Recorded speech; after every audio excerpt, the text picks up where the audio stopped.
தலைமையேற்றிருக்கின்ற நமது கட்சியின் தலைவர் அவர்களே,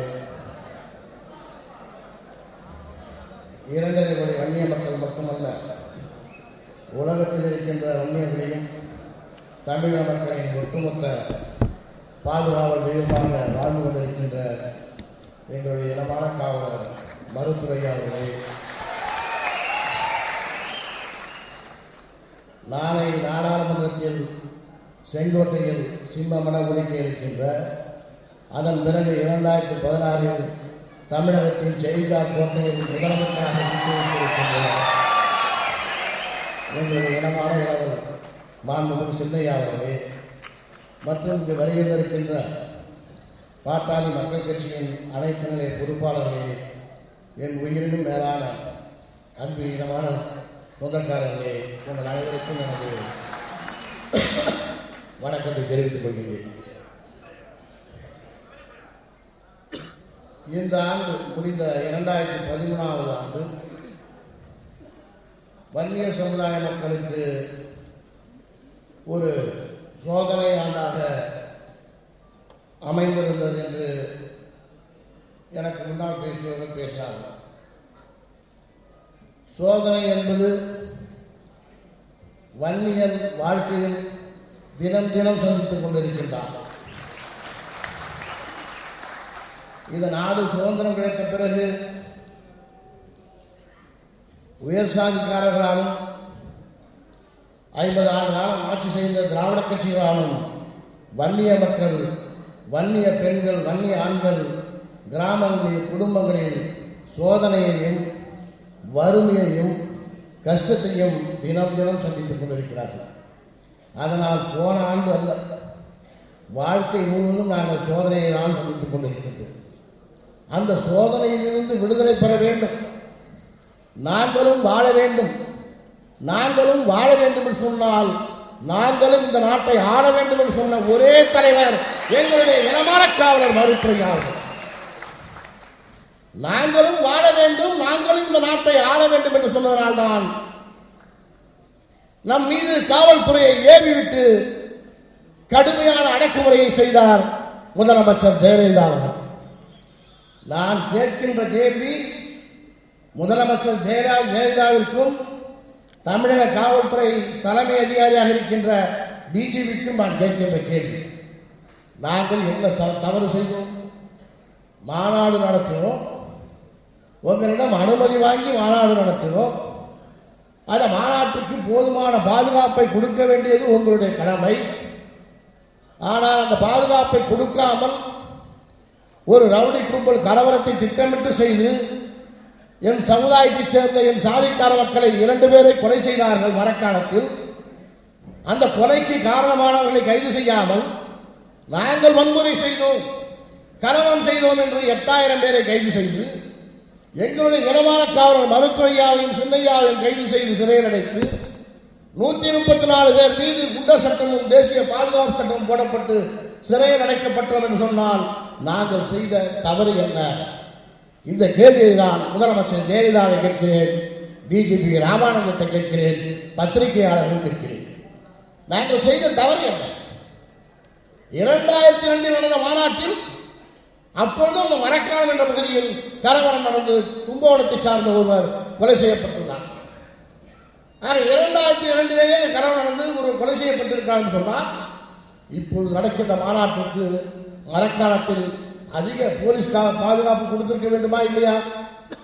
அதை செய்தது யார்? செய்ய தவறியது யார்? டிஜிபி ராமானந்தம் தானே. நாங்கள் செய்த தவறு என்ன? நாங்கள் எந்த தவறு செய்தோம்? எங்கள் மீது ஏன் இப்படிப்பட்ட நடவடிக்கை எடுக்க வேண்டும்? நாங்கள் கேட்கிற கேள்வி அதுதான். நாங்கள் தவறு செய்தவர்களை, கொலை செய்தவர்களை எல்லாம் விட்டுவிட்டு எங்களை அடக்க வேண்டும், ஒடுக்க வேண்டும் என்று திட்டமிட்டு கைது செய்யப்பட்டோம் என்று சொன்னால் இதற்கு என்ன காரணம் என்று நாம் சிந்தித்து பார்க்கிறேன். கிட்டத்தட்ட 50 லட்சம் பேர் கூடிவிட்டார்கள். தமிழக அரசியல் வரலாற்றில் எந்த ஒரு அரசியல் கட்சியும் இப்படி ஒரு மாநாடு நடத்தியதாக வரலாறு கிடையாது, நடத்தவும் முடியாது. இந்த கூட்டம் எப்படிப்பட்ட கூட்டமாக இருந்தது? இவர்கள் மத்தியில் ஓட்டு போடுகின்ற சாதியாக, கொடி பிடிக்கின்ற சாதியாக வைத்திருந்தார்கள். இவர்களுக்கு தேவை என்றால் சாராயத்தை கொடுத்து குடியார சாதியாக வைத்திருந்தார்கள். இந்த கூட்டம் ஐயாவின் தலைமையில் ஒன்று திரண்டு நாங்களும் வாழ வேண்டும், நாங்களும் இந்த நாட்டை ஆள வேண்டும் என்ற கோஷத்தை சொல்கிறார்கள் என்ற அச்சத்தில் எங்கள் மீது இத்தனை வழக்குகள், இத்தனை கடுங்காவல் தண்டனை போடப்பட்டது. அந்த சிறையை அடைத்து சட்டமன்றத்தில் அம்மையார் என்ன பேசினார்?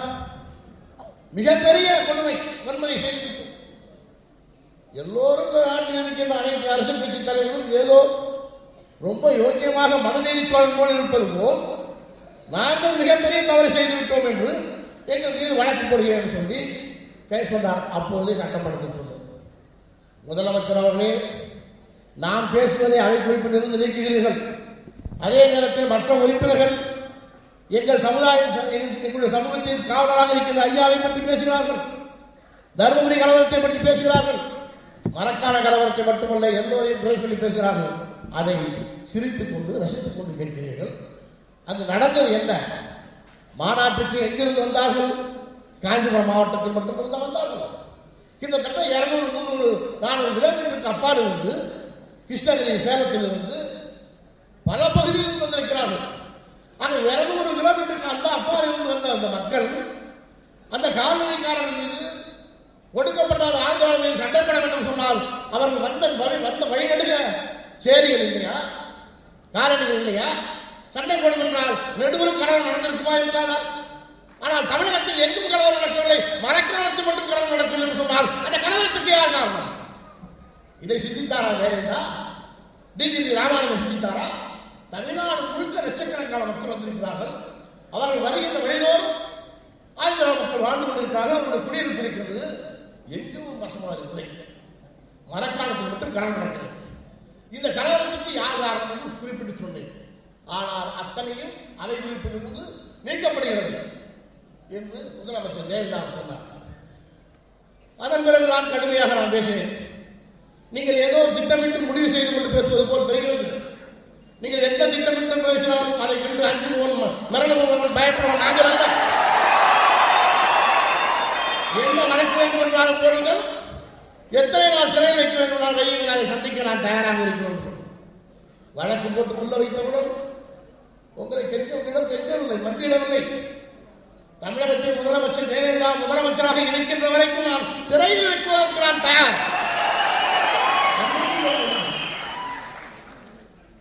ஆனால் எங்கள் ஐயாவை கைது செய்து சித்திரை மாதம் அக்னி நட்சத்திரத்தில் திருச்சி சிறை வெள்ளக்காரன் இருந்தது, சுண்ணாம்பு கல்லால் கட்டப்பட்ட அந்த செல்லுக்குள் சொல்ல வேண்டும் என்று சொன்னால் அது சுண்ணாம்பு காலவா.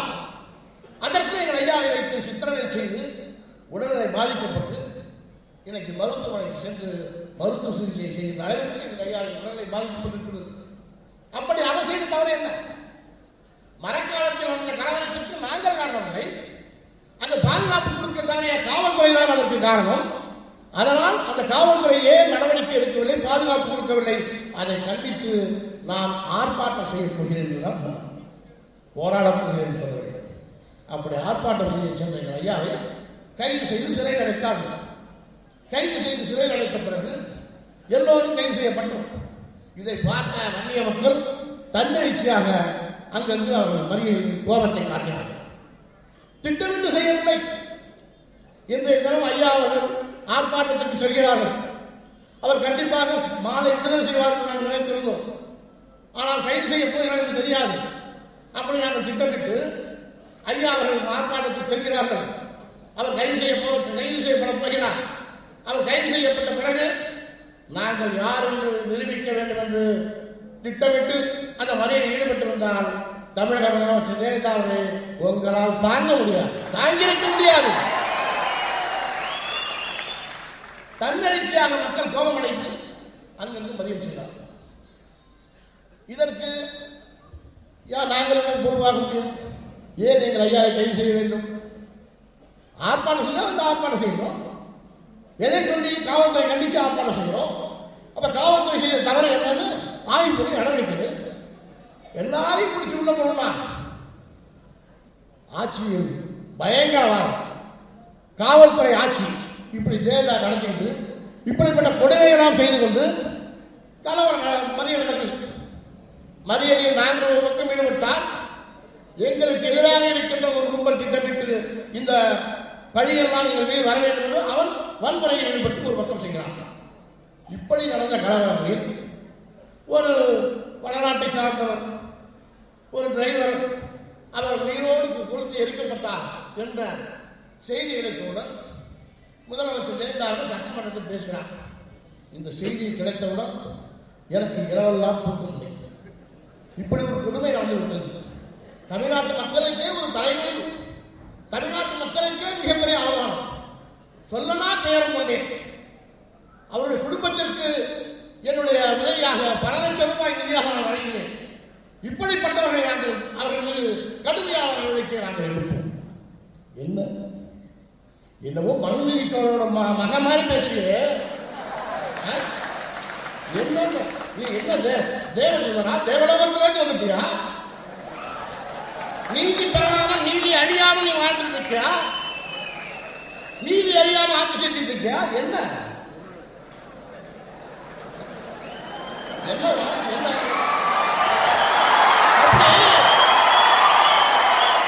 கத்திரிக்காய் தெரியும். நீ மனுநீதி சோழனை மறு உருவம் என்று சொன்னால் உங்களை கைது செய்த பொழுது தர்மபுரியில் உயிரோடு 4 மாணவர்களை தீயில் வைத்து கொடுக்கிறானே,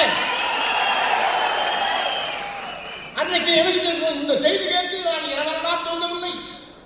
என் பெண்குலத்தை சார்ந்த பெண்களை சார்ந்த மாணவர்களை 4 பேரை பெண் மாணவர்களை கொடுத்து விட்டார்கள். நான் சொல்லலாம் துயரம் கொண்டேன். நானே குற்றவாளி. மதுரை சொன்னான், மதுரை பாண்டியன் குற்றவாளி கோவலன் அல்ல, குற்றவாளி நானே என்று அந்த இடத்தில் அழைத்து விட்டு செத்தானே, அதுபோல் நானே குற்றவாளி. என் மீது திருநாட்டு வழக்கை போட்டு கைது செய்து என்னை தூக்குமேடை ஏற்க வேண்டும் என்று அன்றைக்கு சொல்லியிருக்க வேண்டும். சொல்லியா? இல்ல சொல்லியாங்க. உனக்காக 4 மாநில உயிரோட வச்சு கொடுக்குறான். அவன் தூக்கு தண்டனை கையில வேலூர்ல இருக்கான். நீ இல்ல குற்றவாளி. நீ இல்ல முதல் ஏவன கிசு. நீ இல்ல ஏவன கிசு. நீ தானே இப்ப இந்த வேலை போட்டுக்கல. தமிழ்நாடு முழுக்க நடந்த அத்தனை வன்முறைகளுக்கும் 100 எஃப்ஐஆர் நான் ஐயா கட்சி தலைவர் சரியா சேர்த்துக்கல. அப்ப ஒரு வன்முறை நடந்தா கட்சி செஞ்சா மறியல் கொண்டு வன்முறை நடந்தா கட்சி தலைவர் தான் பொறுப்புன்னு சொல்றாங்க. ஆக இதுக்கு முன்னே ஓமலை பொண்ணுமே 4 மாணவி செத்துருக்காங்க. அந்த வழக்கு ஓமலை போட்டு கைது செய்து சிறையில் இருக்கிறவனே ஏன் அதை செய்யல? ஏன் பத்திரிகையாளர்கள் கேட்க மாட்டேங்க? எங்களா பக்கம் பக்கமா எழுதுங்க, கார்ட்டூன் போட்டு எழுதுங்க. ஆனா இன்னைக்கு வேதான பத்திரிகையாளர் அம்மா குழந்தை நீங்களும் கூப்பிட்டு போறீங்க. உங்களுக்கு அந்த அளவுக்கு அந்த அம்மாட்டா அவ்வளோ பயம் இருக்கு. என்ன செய்யறது?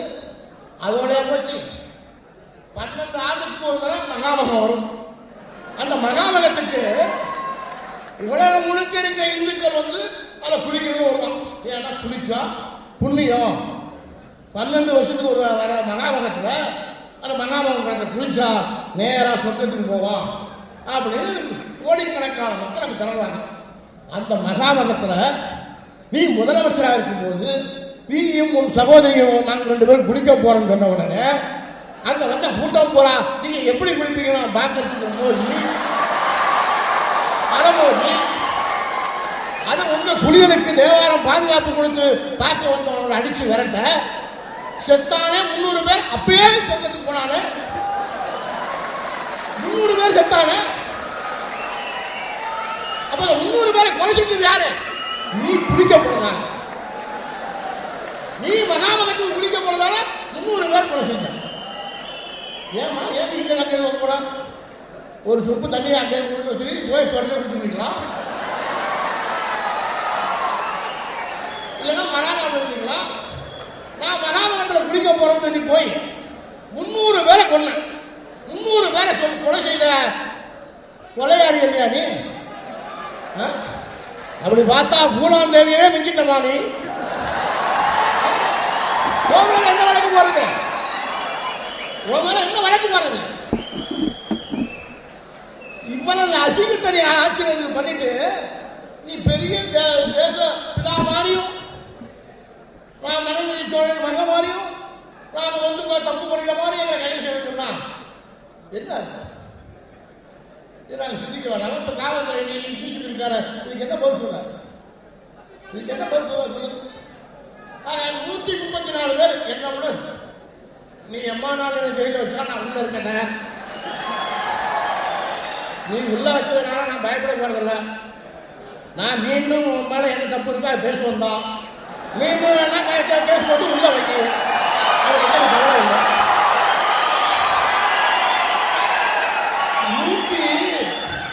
133 பேரை சிறையில் வச்சு அவன் தினம் கூலி வேலை செஞ்சானா அந்த புள்ள பிள்ளாட்டிலாம் சாப்பிடுவாங்க. 133 பேரை 3-4 மாசம் 5 மாசம் சிறையில் வச்சு 8000 பேரை சிறையில் வச்சு ஐயாவை சிறையில் வச்சு சின்னையாவை சிறையில் வச்சு இப்படி ஒரு கொடுமையை செய்கிற அளவுக்கு தமிழ்நாட்டில் நாங்கள் என்ன செஞ்சோம்? பயங்கரவாதம். நாங்கள் பயங்கரவாதத்தை செய்யலாம். ஆட்சி அதிகாரத்தை வந்துட்டு மிகப்பெரிய ஒரு அரசியல் பயங்கரவாதத்தை தமிழக முதல்வர் வச்சு ஜெயலலிதா செஞ்சிருக்கீங்க. இதுக்கு என்ன பதில் சொல்ல போறீங்க?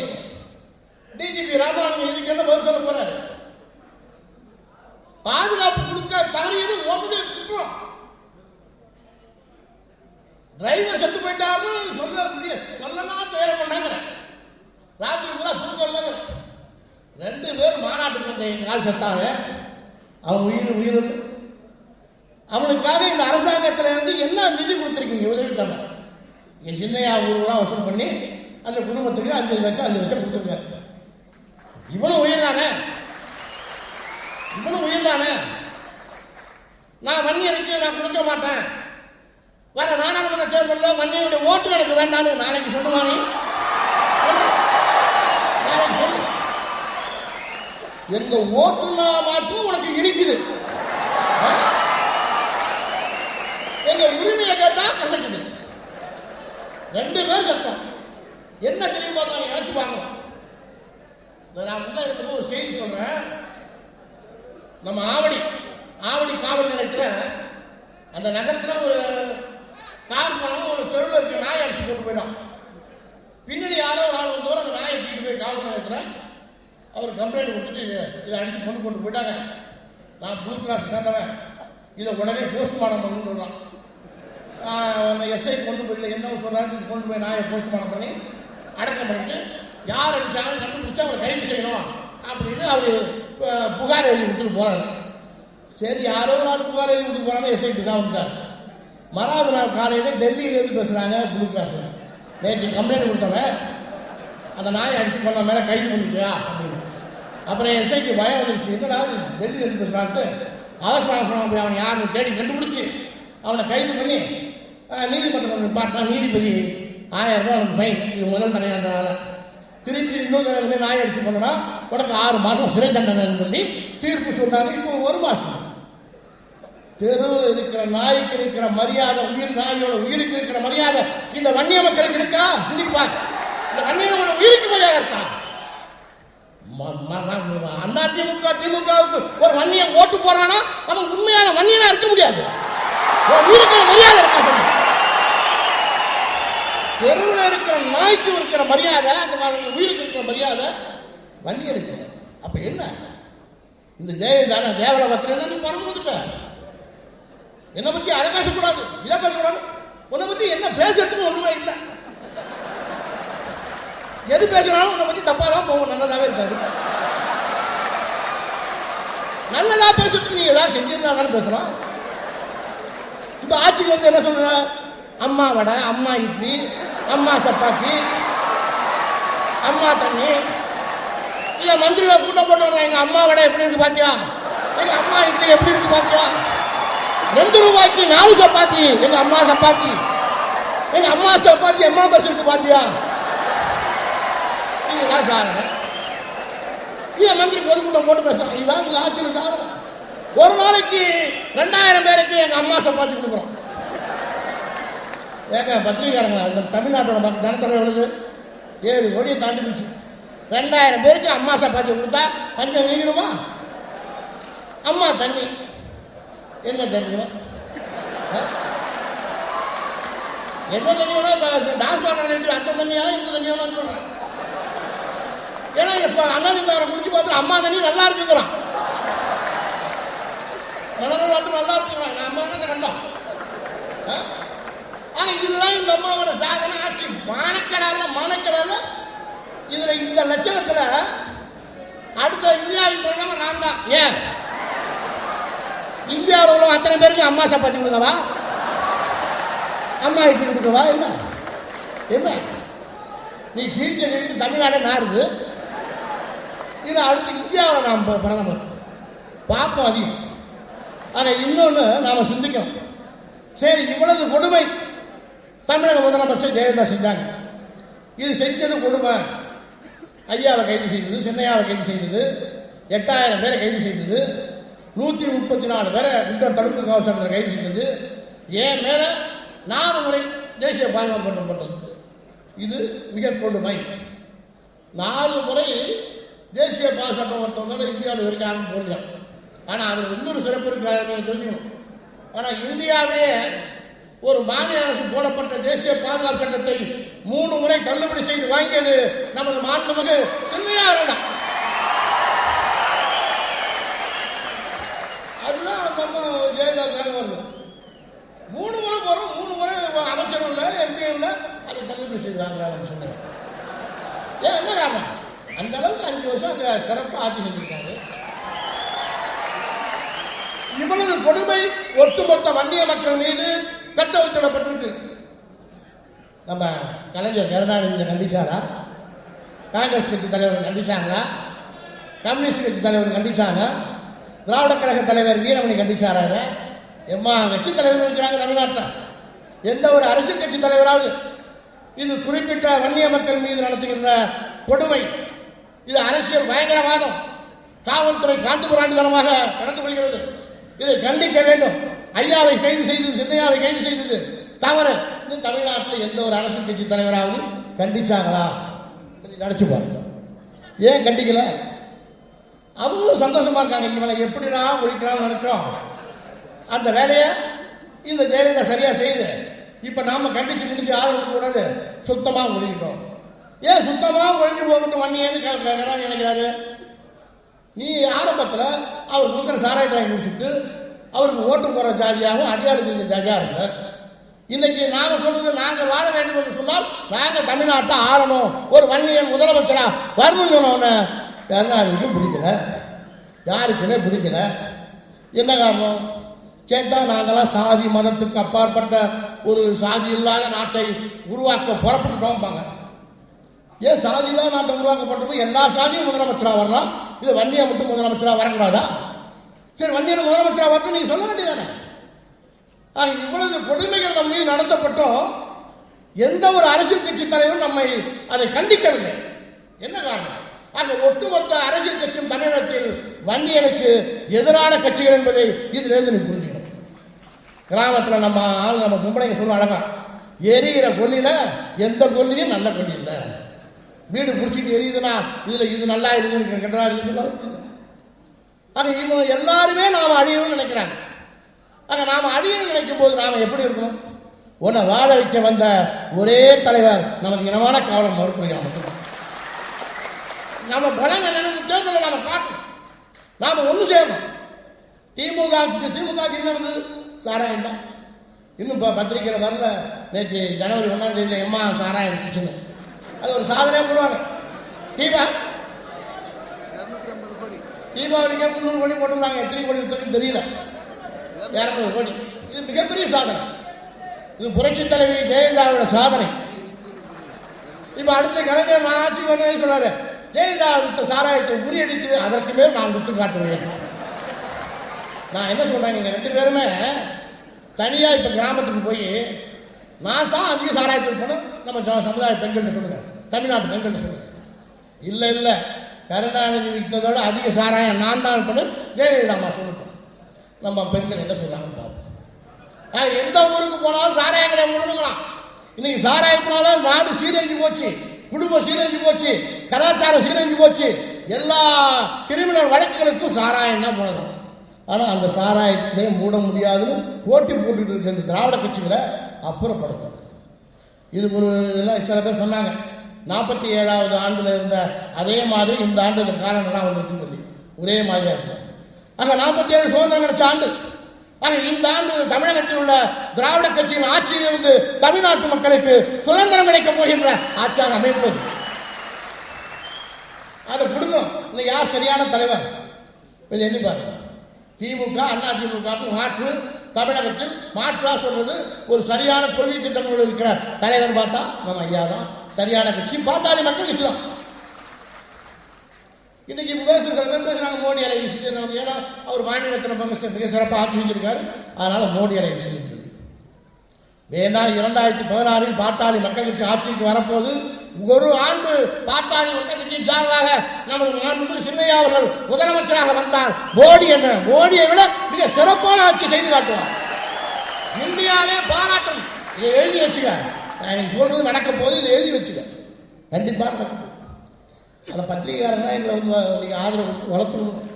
அது என்னமோ வளர்த்து விட மாட்டேங்கிறீங்க, என்ன காரணம் தெரியல. நாங்கள் பெரும்பான்மையாக இருக்கிறோம். நாங்கள் இப்போ தான் நாங்கள் வந்து எந்த வம்பு வழக்கம் அமைதியாக தான் கொண்டு இருக்கோம். நீங்கள் தான் இங்கே வளர்க்கணும். இந்த மாரி மாற்றி மாற்றி நீங்கள் வளர்த்து விட்டீங்கன்னா இன்னைக்கு இந்த ஆட்சியில் எவ்வளோ அலங்கோலமாக இருக்கு. இதை சுதந்திரமாக உங்களால் சொல்ல முடியுதா, எழுத முடியுதா? நீங்கள் நினச்சி பார்க்கணும். நாங்கள் வந்து 134 பேர் குண்டர் சட்டத்தில் இருந்தோமே, பத்திரிகையாளர்கள் என்ன ஆதரவு கொடுத்துங்களுக்கு எழுதுறீங்க நினச்சி பார்க்கணும். நாங்கள் பண்ண தப்பு என்ன, ஒரு 50 லட்சம் பேர் கூட்டுறது தப்பா, மாநாடு நடத்துறது தப்பா? அந்த மாநாட்டில் இன்னைக்கு சொல்றேன், இப்பயும் சொல்றேன், நான் வந்து தமிழக முதலமைச்சர் ஜெயலலிதா மாரி எங்க கட்சிக்காரர்களுக்கு நான் பொறுப்புன்னு சொல்ல மாட்டேன். நான் சொல்றேன், அந்த மாநாட்டில் எந்தவித கலவரம் நடந்தது என்று சிபிஐ விசாரணை வைத்து அந்த கலவரத்துக்கு நாங்கள் தான் காரணம் சொன்னால் வன்னிய சங்க தலைவர் என்ற முறையில் அந்த கலவரத்துக்கு நான் பொறுப்பேற்கிறேன். என்ன தண்டனை கொடுத்தாங்க எனக்கு கொடு, நான் பொறுப்பேற்கிறேன். தமிழ்நாடு முழுக்க வந்திருக்காங்க, எங்கேயும் கலவரம் இல்லை, மரக்காணத்தில் நடக்குது. அது யாரால் திட்டமிட்டு தூண்டப்பட்ட கலவரம், அதை கண்டுபிடிச்சு சொல்லுங்க. சிபிஐ விசாரணை இல்லையே. அங்க இப்படி இருந்தா என்ன, நாங்கள் தப்பு செய்யாம தண்டனை அனுபவிச்சிருக்கோம். அதை பற்றி என்ன கேட்டாங்க, நம்ம செந்தில் பண்ண சோதனைனாரு. சோதனைலாம் இல்லை, நம்ம மேல ஜெயலலிதாவுக்கு அவ்வளோ ஒரு பயம். என்ன பயம்? என்ன 50 லட்சம் பேரை கூட்டிட்டாங்க. பாட்டாளி மக்கள் கட்சி மிகப்பெரிய வளர்ச்சி அடைஞ்சிருச்சு.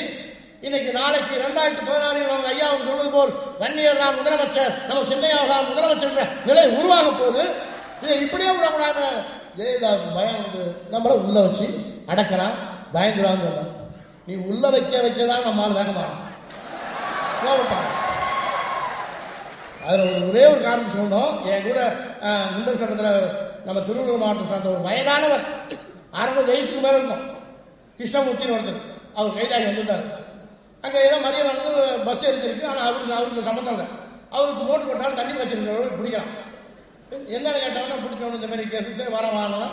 அவர் பையன் இன்ஜினியரிங் படிக்கணும், பையன் கூட இருக்கான், அவனையும் பிடிச்சி கைது பண்ண வேண்டாம். இவனுக்கு எந்த சம்மந்தமும் இல்லை, எனக்கும் சம்மந்தம் இல்லை. என் வீட்டில் ஏன் 2 பேரை பிடிக்கிறேன், என்ன வேணா அச்சுக்கு போனால் வரந்துடும் போது அந்த இன்ஸ்பெக்டர் என்ன செய்யறான், அந்த பையனை இன்ஜினியராக இருக்கா, என்னடா நீங்களாம் பெரிய வன்னியம் இருந்து சாதியை சொல்லி கேவலமாக திட்டி அடிக்கிறான். அடித்தவன புள்ளை அடிச்சு அப்பங்காரம் எப்படி பார்த்துட்டு அடிக்காத பார்த்து தடுக்கிறான். தடுத்தவன அவரை அடிக்கிறான் இன்ஸ்பெக்டர். ஓய்ந்து அடிச்சவங்க மராவங்க இருந்தாலும் திருப்பி அடிச்சான் இன்ஸ்பெக்டர். திருப்பி அடிச்சு ஓட்டு போட்டாங்க. அந்த எலிபுத்திர சுருக்கி எடுத்துப்பான். எடுத்தவன டிஎஸ்பி நிமிடம் தான் சுட்டு வந்தோம். அப்படியே வச்சு நிற்கிறான். டிஎஸ்பி கேட்குறான், அந்த வயதான 60 வயசுக்கு மேலே இருக்க வயசு கிருஷ்ணமூர்த்திங்கிறது எப்படி ஒரு அதிகாரி அடிச்சார்? அடிச்சா திருப்பி அடிப்பான்டா சத்திரிய அப்படின்னா, அடிச்சா திருப்பி அடிக்கிறவன் தான்டா சத்திரியன், அடியை வாங்கிட்டு இருக்க மாட்டான் சத்திரியன். சொல்ற வயதான அதுதான் வீர வன்னிய சத்திரிய. இன்னைக்கு இந்தியா முழுக்க சத்திரிய வம்சம் இருக்குது. அந்த சத்திரிய வம்சத்துக்கு தலைமை சத்திரியனே வீர வன்னிய கூட சத்திரியன் தான். அக்கினியில பிறந்தலாம், எங்களை அடைக்கணும் பொருள் குடிக்கணும்னு பார்த்தா யார் ஒன்னாலும் என்னுடைய பிறப்பை பற்றி சொல்றேன், என்னுடைய சாதியோட வரலாறை பற்றி சொல்றேன். இன்னைக்கு உங்களால சொல்ல முடியுமா? ஜெயலலிதாவை சொல்ல முடியுமா? கருணாநிதியை சொல்ல முடியுமா? சொல்ல முடியுமா? சொல்லு. எங்களை அடக்கணும் மானத்தோட சத்தாலும் தவிர வீரத்தோடு போராடுவோம். உனக்கு அடங்கி அடிமணிக்கு போற சாதி இல்லை நாங்க. ஆக இதையெல்லாம் நான் வந்து சோதனை கிடையாது, சோதிச்சு பார்த்தாங்க. 87 தான் வன்னிய வீரமா இருந்தான், இப்ப எப்படி இருக்கிறான்னு வன்னியனை சோதிச்சு பார்த்தாங்க. சோதிச்சவன தொட்டவன பத்துச்சு, தொட்டவன சுட்டுச்சு. இல்லை லேசா தொட்டவன சுட்டுது. அவங்க திட்டம் போட்டுருந்தா வடகண்டி நாடு சுத்தமாக காலியாகும் போல இருக்க. எங்களை சீக்கிரம் விட மாட்டோம். நாங்கள் அமைதியா சட்டத்துக்கு கட்டுப்பட்டு இந்த ஆட்சியை பிடிக்கணும், இந்த நாட்டை ஆளணும். அதுதான் எங்களுடைய திட்டம். இதை தடுக்கணும்னு சொல்லி என்ன பண்ணாலும் எங்களுக்கு தடுக்க முடியாது. அடக்க நாங்கள் வளருவோம், ஒடுக்க தான் வளருவோம். எங்களை எங்கள் வன்னியனை அடைக்கிறதாக வரலாறு. ஏன்னா இயற்கையிலே போர் குணம். எங்களுடைய குலத்தொழில் என்ன? போர் புரிவதும் விவசாயம் செய்வதும் தான் வீர வன்னியர்களின் குலத்தொழில். இந்த நாட்டுக்கு தேவையான அத்தியாவசிய பொருட்களை விவசாயம் செய்து கொடுப்பவர்கள் நாங்கள். இந்த நாட்டுக்கு ஆபத்து என்றால் காவலர்களாக நின்று நாட்டை காப்பாற்றும் போர் வீரர்கள் நாங்கள். போர்க்குல வீரர்கள், போர் வீரர்கள். எங்களை அடக்கு நினைச்சீங்கன்னா அது உங்களால் முடியாது. அதனால இந்த பொதுக்குழு ஒரு சிறப்பு வாய்ந்த பொதுக்குழு. நமது ஐயாவும் சின்னையாவும் சொல்லுவாங்க, நீங்கள் பத்திரிகையில் பல வெளியில் வந்துட்டு இருக்கு, நம்ம நாடாளுமன்றத்தில் செஞ்சுதான் சொன்னார், நாம யாரு கதையும் போய் தட்ட போறது இல்லை. நம்ம கதை, நம்ம வீட்டுக்காக பல பேர் தட்டிட்டு இருக்காங்க. நாம அதெல்லாம் திறக்க முடியாது, எல்லாம் வேலை முடிஞ்சு போச்சு, எல்லா இடத்துலையும் ஆள் போட்டு வேலை வந்துருக்கு. ஏன்னா ஐயா சொல்லிட்டு தருவான், எங்க குடும்பத்திலே புள்ளிகள் நிறையா இருக்கு, நிற்க இடம் இல்லை, இதில் உங்களை நிற்க வைக்கிறது, ஆனால் நாங்கள் நிற்கிறோம் சரியா இருக்குன்னு சொல்லிட்டு. அதனால அதை பற்றி நீங்கள் கவலைப்படணும்னா அந்த ஐயா சின்னையா முடிவு எடுப்பாங்க. ஆனால் வெற்றி நிச்சயம். நமக்கு சமூக ஜனநாயக கூட்டணி மிகப்பெரிய வெற்றி அடைய போகுது இந்த தேர்தலில். இந்த தேர்தல் தான் அடுத்து வருகின்ற 2016 செயின்ட் ஜார்ஜ் கோட்டையை பிடிக்கின்ற தேர்தலுக்கு ஒரு அடித்தளமாக அமைய இருக்கின்றது. இன்னைக்கு இளைஞர்கள் மத்தியில் மிகப்பெரிய எழுச்சி. இளைஞர்கள் மக்கள் மத்தியில் இன்னைக்கு 16-18 வயசு பையன் எழுச்சியாக இருக்கலாம், வேகமாக இருக்கலாம், உற்சாகமாக இருக்கும். நாங்கள் ஆண்டே தீரணும், ஐயாவின் தலைமையில் சின்னையாவின் தலைமையில் இந்த நாட்டை நாங்கள் ஆண்டே தீர வேண்டும் என்ற ஒரு வெறியோடு இருக்கான். எங்களை அடக்க முடியாது. இது காப்பாற்று வெள்ளம், அணை போட்டு தடுக்க முடியாது. எந்த அணை போட்டாலும் உடையும். நாங்கள் எங்களை அடக்க வேண்டும், ஒடுக்க வேண்டும் என்று நினைத்தால் மீண்டும் சோதிச்சுப்பா, சோதனைக்கு தயார். வேணும்னா முன்கூட்டியே ஒரு தேதியை சொல்லிட்டு சோதிச்சுப்பா, நாங்கள் தயாராக. ஆக திராவிட கட்சியினால் ஏற்பட்ட அழிவையிலிருந்து காப்பா